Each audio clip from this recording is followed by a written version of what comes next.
Hey y'all, welcome as we continue in the Song of Songs with chapter 6 today. In the previous chapter, we saw conflict arise in this couple's relationship. Yes, and they had been working towards resolution. This chapter is a continuation of that reconciliation process. So we'll go ahead and get started in verse 1. Where has your lover gone, O woman of rare beauty? Which way did he turn, so we can help you find him? My lover has gone down to his garden, to his spice beds, to browse in the gardens, and gather the lilies. I am my lover's, and my lover is mine. He browses among the lilies. It's now daylight, and the women of Jerusalem offer to help her find her husband. They ask her where her husband has gone. The Shulamite woman knows him very well and knows exactly where he has gone. Solomon was not lost to her, even when they were not together and when they were struggling through a conflict. He has not left the country. He is in the garden, their place of intimacy. He's trying to work back toward reconciliation as well. There's a commitment to resolve their conflict together. They respond to each other and they reiterate their devotion. When expectations are misaligned, it can lead to frustration. Rather than pulling apart, they're pulling together. She is seeking him intentionally, and he has returned to their initial place of intimacy, hoping to find reconnection as well. And they pull together and they say, "No, I am devoted to you. I choose you all over again." And they're both committed to reconciling this issue. Yeah. And we'll continue in verse 4. You are beautiful, my darling, like the lovely city of Tirzah. Yes, as beautiful as Jerusalem, as majestic as an army with billowing banners. Turn your eyes away, for they overpower me.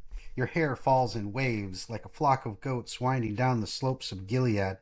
Your teeth are as white as sheep that are freshly washed. Your smile is flawless, each tooth matched with its twin. Your cheeks are like rosy pomegranates behind your veil. Even among 60 queens and 80 concubines and countless young women, I would still choose my dove, my perfect one, the favorite of her mother, dearly loved by the one who bore her. The young women see her and praise her. Even queens and royal concubines sing her praises. Who is this, arising like the dawn, as fair as the moon, as bright as the sun, as majestic as an army with billowing banners?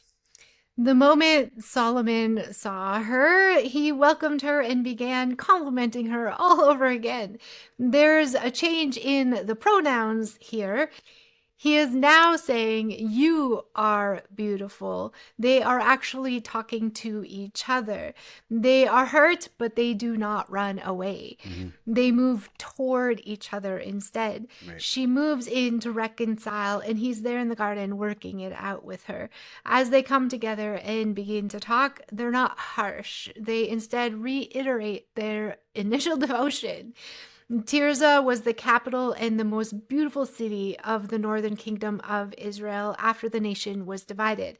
Jerusalem is the most beautiful of all the cities in the southern kingdom. He is saying to her that she is more beautiful than anyone in the entire nation. She is fit for a king. Whenever there's conflict, it raises the concern of abandonment. Are you going to walk out? Are you going to leave? In the midst of this, we see that their relationship wasn't just built on desire, it's built on devotion. Mm. There's no question about abandonment. Yep. They choose each other over and over again. There's something settling about that. He tells her that he is committed to their devotion together. Surveys had confirmed that emotional security is important to women and even more important than financial security. Of women interviewed, over 70% said that they would choose financial struggles over not having closeness or intimacy in their relationships. They'd rather struggle together to make ends meet than feel like they are miles away from each other. Mhm. Here, in the midst of this disconnect with this couple, Solomon speaks honor to this woman. He tells her that her eyes alone captivate and overwhelm him. He is admitting that he feels vulnerable in all of this, yet he continues. He compliments her just like he did on their wedding night. You can tell there's the same words are used. Mm-hmm. He is confirming to her, even after marriage, everything that he loved about her in their young love. He still loves about her, all those things about her now in their older love. He hasn't gone anywhere. He's right there with her, even in the midst of conflict. He still chooses her. The devotion has not decreased at all. He reiterates that she is still prized by him. In this time in culture, having a lot of queens and concubines was common for a king. It was not okay according to God's terms or for God's kings, but culturally it was accepted as the norm. Mm-hmm. Solomon takes these archetypes of the culture and tells her, of all of these queens and concubines, you are better than all of them. 60 queens and Yeah. 80 concubines. Yes, even when we're miscommunicating, she is the best of all of them. She was the only one of her kind in his eyes. And we do know that in his time as king, we don't know how far they are into their marriage, but we do know that Solomon did marry 700 wives and had 300 concubines as well when he made these national alliances to keep peace in the nation, which is totally against God's will and design. It specifically says in Deuteronomy 17 that God's kings were not to marry many women or collect horses or gold and all the things. And I don't even know how you keep track of that many. I don't know. It's a lot. But Wife number 632. yeah, so we don't What's her honestly. name? Yeah, I don't know. I don't know. It's a lot to deal with. I feel like it's hard to have one marriage sometimes. Right. Like it takes intentionality and work. Like I don't know how you'd be married to 1,000 women. No. I just can't even fathom it. But what I'm trying to say is that we don't exactly know the time span of this. Mm-hmm. And we do know that he did have a lot of wives and concubines. So we don't know if this is like actually that he actually has this many at this time, or if he's speaking symbolically saying like, you are better than a million queens and concubines. Like you Yeah. are the best of the Yep. best. And regardless if he did it or didn't, he's still telling her like she's the best of the best to him. In his eyes, she is everything. He isn't off seeking other girls or downloading or re-downloading dating apps. He is not on Facebook looking up old girlfriends. He's choosing her. He is choosing her. Yeah. And she is better than all of it. Yep. She's better than anyone in the kingdom. Solomon is assuring her that he is with her. He looks at her and he sees her like the sun and the moon. There's a majesty that he sees in her. Even the women of Jerusalem praise the Shulamite for her beauty. We see this couple speaking kindly and respectfully to each other. They talk about what they think and what they feel. When a well runs dry in a desert, you don't wander in search of another well. You dig deeper in that well Mhm. so that you can get more water to come forth in that well. Yeah. When you work together in the digging, the well fills up quicker and fuller than working alone in the digging. Yep. We work together by respecting each other and reiterating devotion to each other. When we can cultivate that in our marriages, we can overcome anything. When we have someone who is working with us to reconcile, to win intimacy and unity, not victory over each other, to be committed to reconciliation, to respect and to recall what we respect, to reiterate our devotion to each other again, and to be determined to stand with each other no matter what in mutual devotion and trust in the fight. When we have all that, we can literally overcome any problem that might come that as we journey in marriage together. Right. Yeah. And we'll continue in verse 11. I went down to the grove of walnut trees and out to the valley to see the new spring growth, to see whether the grapevines had budded or the pomegranates were in bloom. Before I realized it, my strong desires had taken me to the chariot of a noble man. Return, return to us, O maid of Shulam. Come back, that we may see you again. Why do you stare at this young woman of Shulam as she moves so gracefully between two lines of dancers? The women went to visit their garden to see if the spring had brought any new growth in the trees and vines.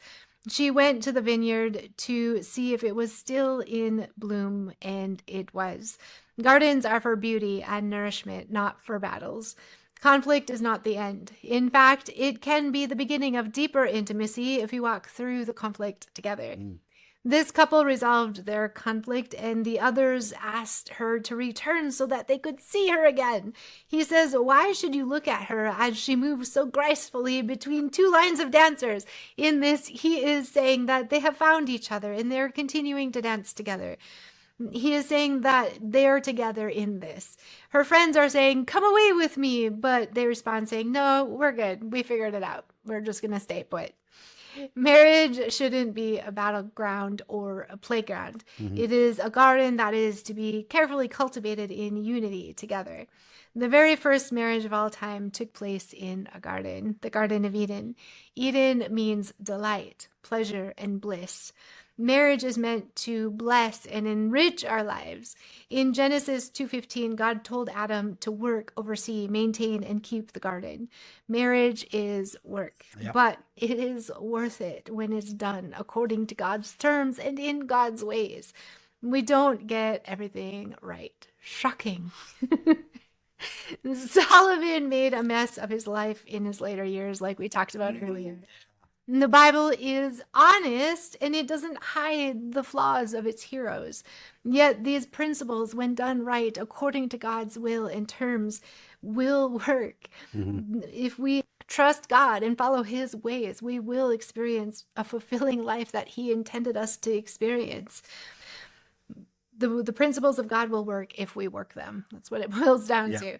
And the Bible gives us a holy, perfect standard, and it shows us how far we have fallen short in our own human ways. We are supposed to see and feel that as we learn more about our Creator, that it is through his word and how we are created to respond to him and each other in light of who he is. And that's what we need to learn through the word. He is our creator. And the Bible teaches us who our creator is and how we are to properly respond to him and what our relationships, our friendships, our community relationships, and our marriages are supposed to look like according to any his relationship. Any relationship, exactly. The word of God draws us to repent and confess and work together. It draws us to God and to each other.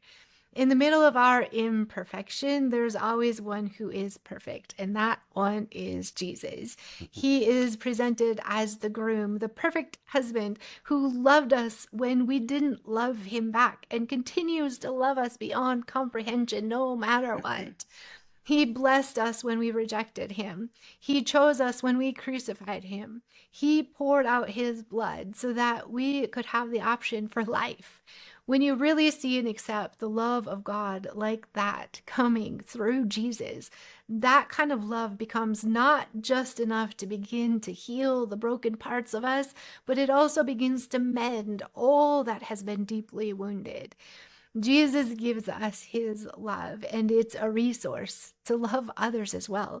We can bless others because we have been blessed. We can choose not to criticize or condemn because we know what it means to be loved by the one who didn't criticize or condemn us. He is central to all. And if he is supposed to be the source of our relationships, then we need to let him be the source of our relationships.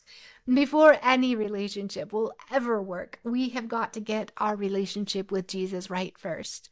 We don't have to come to him cleaned up. We can't. Right. We just have to come to him honestly and let the loving groom that he is wash us clean with the water of his word.